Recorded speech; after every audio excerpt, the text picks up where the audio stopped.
Kemudian selain teks tebal teman-teman ya, kita bisa juga membuat dia teks miring ya teman-teman ya. Jadi menggunakan tax I nanti, ada juga tax M ya, EM ya. Oke, kita ketikkan kodenya, kita buat di sini file baru. Kita buat nama filenya yaitu ya 9.text penghubung miring .html. Enter teman-teman.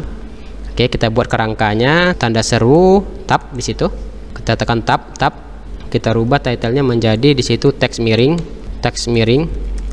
atau namanya italic ya teman-teman ya pada HTML. Tekan tab. Kita buat misalkan H2 ya sini ya untuk judulnya, keterangannya, tab. Kita bikin di sini align-nya dia center. Tulisan di antara teks H2 ini misalkan kita buat membuat teks miring atau dia italic pada HTML seperti itu. Enter. Kita bikin dia paragrafnya, tab. Ini dia menggunakan tax I ya teman-teman ya. Ingat, untuk membuat lebih kecilnya kita menggunakan kode dan lower than titik koma, karena kalau kita bikin nanti tanda lebih kecil nanti dianggapnya dia tax ya teman-teman ya. Tanda seperti ini ya, ini nanti akan dianggapnya seperti tax, jadi nggak kita buat seperti ini. Untuk tampilan saja kita bikin dia dan lt titik koma, kemudian kita bikin I di sini, kemudian kita ketikkan di sini dan gt greater than titik koma. Ini misalkan kita bikin dia br ya, untuk enter pindah baris, enter itu. Misalkan kita ketikkan di sini tulisan belajar cepat client side programming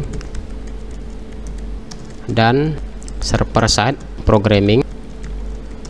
Nah, seperti ini teman-teman ya. Ini dia tampilannya. Coba kita simpan, kita jalankan, klik kanan, kita pilih open in default browser.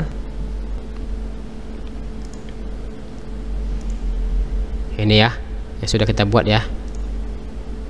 Kita jalankan nih. Maka tampilan seperti ini. Coba nanti kita akan buat ini miring ya teman-teman ya. Client side programming dan server side programming ini. Kita tambahkan di sini tax I ya teman-teman ya, atau italic. Dengan cara di sini kita buat ya. Ini I tab ya, maka akan dibuat italic. Coba ini kita blok ya teman-teman ya, client side programming ini. Klik, tahan, tarik, geser ke tengah-tengah ini. Begitu juga dengan server side programming, kita tambahkan dia yaitu kode I ya teman-teman ya, tab. Kita blok, kita letakkan ke tengah-tengah ini. Ini seperti ini tampilannya. Kita simpan. Coba kita refresh ya teman-teman ya. Ini ya tadi ya, kita refresh. Maka di sini bisa kita lihat ya teman-teman ya, tulisan dari client side programming dan server side programming ini akan dibuat dia italic atau dia garis miring. Selanjutnya kita juga bisa membuat garis miring dengan menggunakan tax EM ya teman-teman ya, atau dia emphasis. Oke, caranya coba kita copy ini ya. Kita blok dulu. Shift Alt tanda panah ke bawah. Ini dia. Kita buat jaraknya ya teman-teman ya. Ini juga kita buat jaraknya. Ini taxnya EM ya teman-teman ya, EM atau namanya emphasis. Nah, seperti itu ya teman-teman ya. Ini coba kita ganti ya, yang I-nya ini. Coba kita ganti ya, I-nya ini menjadi EM. Ini juga EM. Kemudian ini juga EM ya teman-teman ya, emphasis ya. Kita simpan. Kita tengok ya, kita refresh, maka dia akan menghasilkan hasil yang sama teman-teman ya, seperti I tadi. Yang perlu teman-teman, ini tax ini yang tanda lebih kecil tadi ini LT ya teman-teman ya, LT titik koma, kemudian tanda besar ini, dan GT greater than lebih besar dari titik koma.